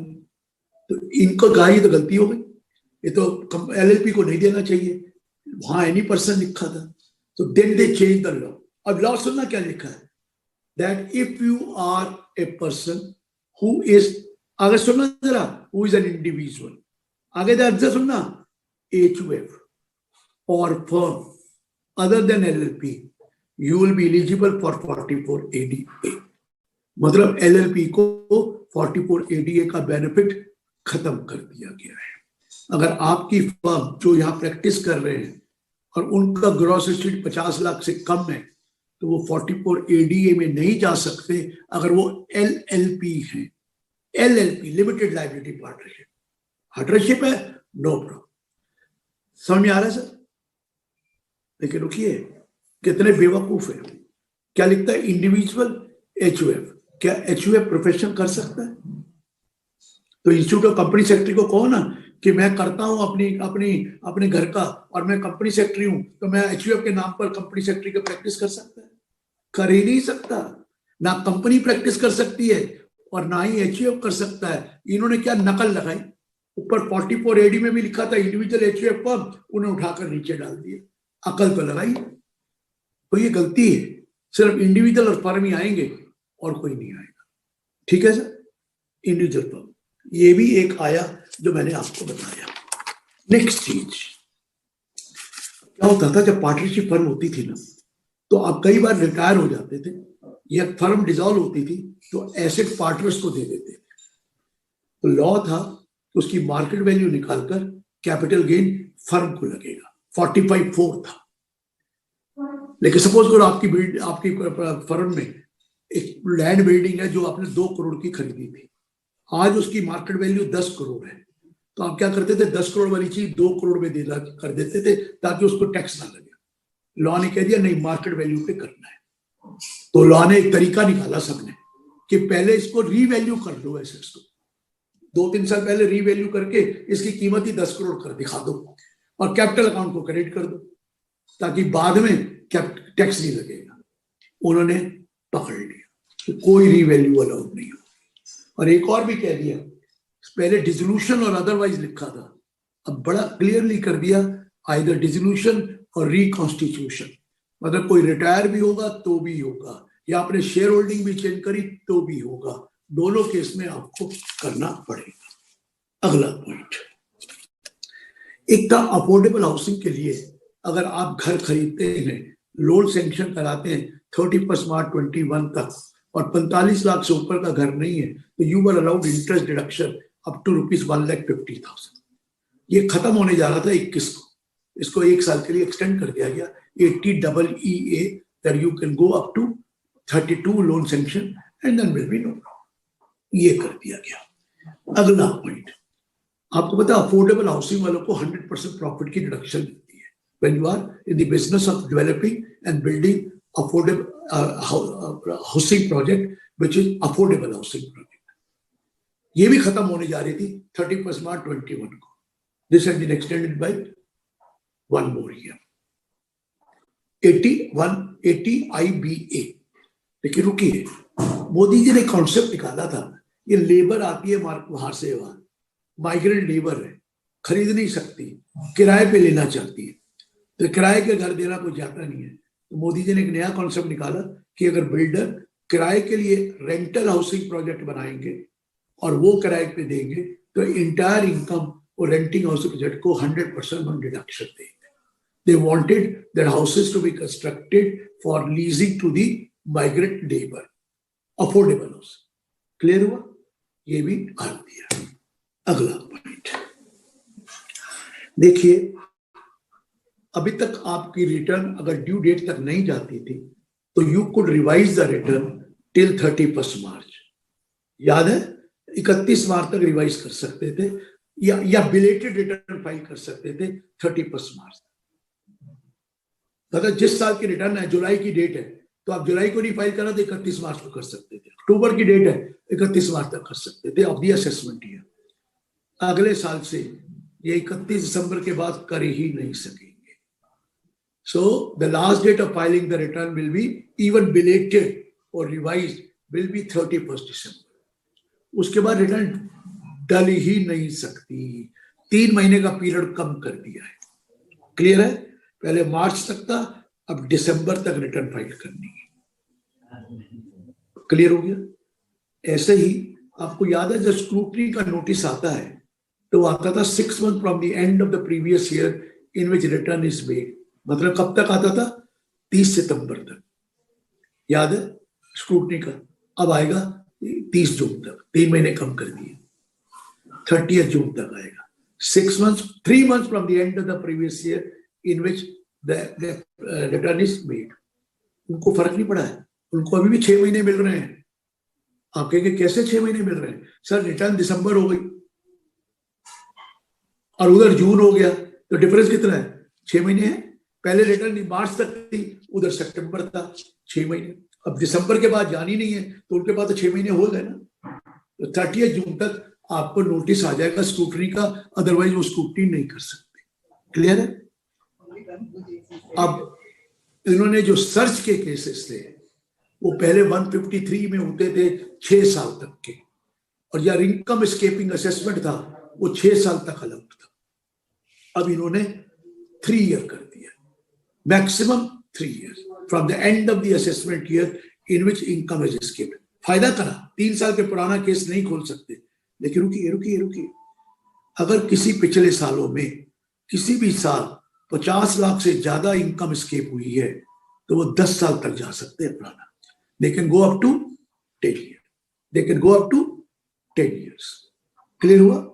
10 साल तक, चाहे वो सर्च का केस हो चाहे नॉर्मल रीअसेसमेंट का केस हो, they can go up to 10 years. 1 minute can you take it for just 1 year? वो मेरा दूसरा लेक्चर है, they must be Sure, sir. Sure, sir.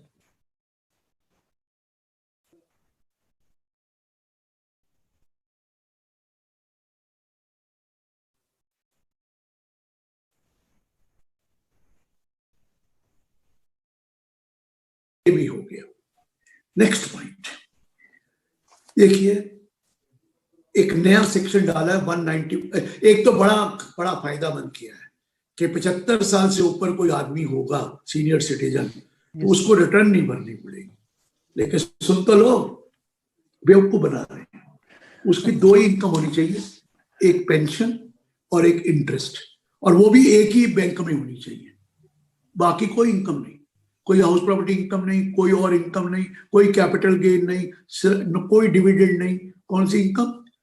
Interest and pension. Dividend भी तो आएगा, कोई शेयर ले रखे होंगे तो क्या करेगा, उसको तो टैक्सेबल करना है। कोई म्यूचुअल फंड है तो वो भी टैक्स, और वो एक ही बैंक में होना चाहिए। और वो टीडीएस बैंक काट दे तो, अबे पहले तो बैंक ही कहेगा मैं नहीं काटता, मैं तेरा काम कर दूं कि तेरा सारा टीडीएस काटूं। पहले तो 10% काटना है, अब तू कहेगा ये मुझे डिडक्शन दे दो, उसके बाद मेरा टीडीएस काटो और डिडक्शन की गारंटी दो। सो मेरा पॉइंट ये है, ये तो ऐसे ही बनाया है लोगों को खुश करने के लिए कि आपकी दो ही इनकम है, pension and only interest income, and you are maintaining in the same bank. Then if TDS is deducted fully, you need not file the return, otherwise return compulsory. Clear हो गया? हमारे तो इंस्टीट्यूट ऑफ चार्टर्ड अकाउंटेंट ने भी कह दिया है, जो 75 साल से ऊपर का होगा उसकी मेडिकल फ्री होगी, इंस्टीट्यूट करेगा। वो तो ज्यादा बेटर है इससे।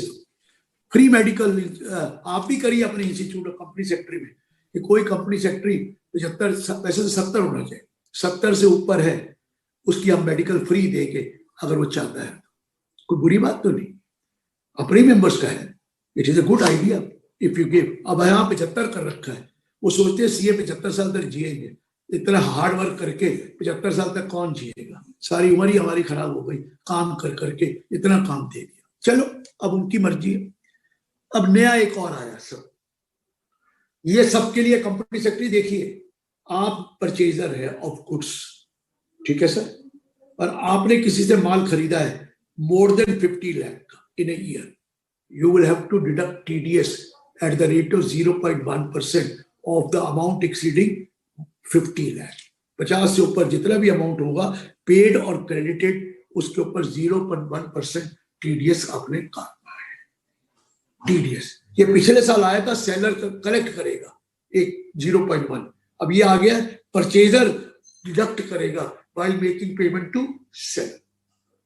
आप बात समझ रहे हैं? While making payment to seller, तो ये काटना पड़ेगा टीडीएस। और उन्होंने कहा है अगर दोनों सेक्शन लग रहे हैं तो ये वाला ज्यादा इंपॉर्टेंट है, 194 ये क्यू जो नया सेक्शन डाला है, ठीक है सर। अब एक है जो फॉरेन इंस्टीट्यूशनल इन्वेस्टर है ना, वो डिविडेंड इनकम आती है, उस पर लिखा है 20% टैक्स लगेगा। लेकिन जब आप डबल टैक्सेशन अवॉइडेंस एग्रीमेंट करते हैं तो वहां पर डीटीए में लिखा है 10%, लेकिन ये कहते हैं हम 20 काटेंगे। वो कहता है 10% काटो ना, नहीं तो मुझे रिफंड लेना पड़ेगा। नहीं कहता 20 काटेंगे। अब लॉ आ गया 196D में कह दिया TDS to be deducted at the rate applicable which is 20% और the rate given in the treaty double taxation agreement whichever is beneficial to the assessee. ये भी उन्होंने कर दिया। अब एक और चीज ध्यान रखना, और सबसे खतरनाक चीज वही है कि लोग क्या करते थे, टीडीएस तो कट जाता था, 26 ईयर्स में आता था, लेकिन करते क्या थे मैं आपको बताऊं, वो रिटर्न ही नहीं भरते थे। वो कहते कट गया होगा 5%, 2%, 4%, रिटर्न नहीं भरते थे, दिखाते नहीं थे भाई कट गया जा। अब उन्होंने क्या कहा है, अगर पिछले 2 साल में ईच ईयर में 50,000 से ज्यादा टीडीएस या टीसीएस कटा हुआ है और आपने रिटर्न नहीं भरी, उस केस में जो पर्सन टीडीएस काटेगा डबल काटेगा। अगर 10% रेट है तो 20% काटेगा, 5 है तो 10% काटेगा। उसने कहते डबल काटेगा ताकि तुम्हें अकल आ जाए कि ताकि तुम रिटर्न नहीं भरते तो टैक्स तो अपने आप से ले लिया, डायरेक्टली और इनडायरेक्टली। और एक और पॉइंट, जो IT-80 चल रहा है अभी तक फेसलेस नहीं, अब अगले साल इसको भी फेसलेस कर देंगे, घर बैठ के सब। अब अपील भी फेसलेस हो गई, IT-80 फेसलेस हो गया, असेसमेंट फेसलेस हो गई, पेनल्टी फेसलेस हो गई, आगे फेसलेस रिवीजन होगा, सब कुछ फेसलेस हो, घर बैठ के ही काम कर, और जिसका दिमाग होगा वही आ पाएगा। अब वो नहीं कह सकते मैं उसको जानता हूं, मैं हूं ना, मैं देख लूंगा। अब कोई देखना नहीं है, कतई नहीं है कौन ए है। एंट्री आपकी किताबों में पाई गई तो 100% पेनल्टी लगेगी, प्रोसिक्यूशन तो अलग होगा। और अगर दूसरी बात, जिसने वो फॉल्स एंट्री दिलवाई, अगर वो प्रोफेशनल वगैरह ने दिलवाई, तो उस केस में भी वो फॉल्स एंट्री पे उसको भी पेनल्टी पड़ेगी 100%। लेकिन आप पता क्या कहा है, अगर ये 2 करोड़ से ज्यादा अमाउंट है तो आपकी एसेट भी अटैच कर देंगे, पेनल्टी तो पड़ेगी, एसेट भी अटैच कर देंगे। तो गलत काम अब नहीं होगा। ये था 281B। मैंने नट शेल में 99% सारे प्रोविजन करा दिया। अब आप कोई क्वेरी है तो पूछिए, नहीं तो मुझे छोड़ देंगे तो आपकी बहुत मेहरबानी होगी कि मेरा लाइन अप 3 बजे NIRC का है, ICS का कर दिया, NIRC का है, फिर 4:30 बजे है, फिर 5:30 बजे है, फिर 6:30 बजे है, फिर 9 बजे है। तो इसलिए अगर आप छोड़ देंगे, थैंक यू वेरी मच। तो पूछिए कोई सवाल है, नहीं तो छोड़ दीजिए। Thank you so much, sir. अभी तो कोई सवाल ऐसे दिख नहीं रहा है, sir. And thank you to young and handsome Girish Ahuja sir for always blessing NIRC. And thank you to Vimal Jain sir for always blessing. And Girish sir, आपके हमेशा से ही हमें को प्यार मिलता रहा है पिछले पास पे भी, सर.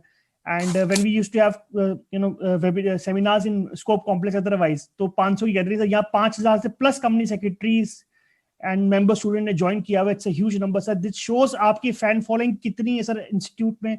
आगे भी सर आपसे प्रार्थना है कि आप इंस्टीट्यूट में आते रहे, ब्लेस करते रहे सर.